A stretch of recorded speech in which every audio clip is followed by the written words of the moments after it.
Yesterday morning, I woke up, peeped out the window, and saw a whole bunch of rain, a whole bunch of fog. So I had a couple options.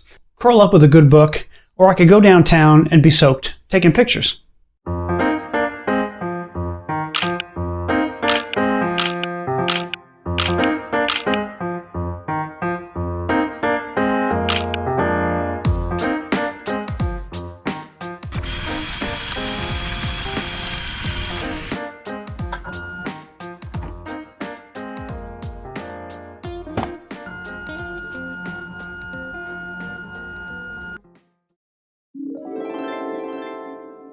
There were multiple hiccups with this thing from the start.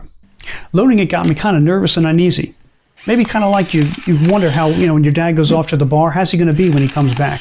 That kind of nervous. Should I open the back? Did it load? It sounded like it loaded, but it still says E. What the hell's going on? Needless to say, I came away with something to share that if your Olympus point and shoot doesn't load correctly, this is how I handled it. I slowly pulled the film off the takeoff reel, listening to the motor whine as I'm pulling it backwards.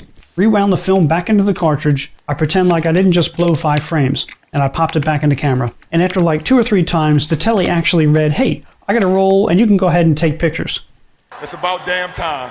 And since the Tele is a DX-based camera, and it sets the ISO automatically, I needed to change the code on the film so that the camera thinks it's a roll of 1600 instead of 3200. Hacking your DX code only takes a minute or two, and you can do it with some electrical tape or some scissors, depending on if you have to cover over or scratch off squares on the code on the canister. I do have a tutorial that I'll link at the end if you guys want a guide on how to do this. This roll was developed in Tmax Liquid Developer at a 1:4 ratio at 75 degrees for about 8 minutes. I'll write out all the development info and instructions and then put that in the description as well if you guys want it. Because it was foggy and rainy, I knew I wanted to shoot just around 1600 or so.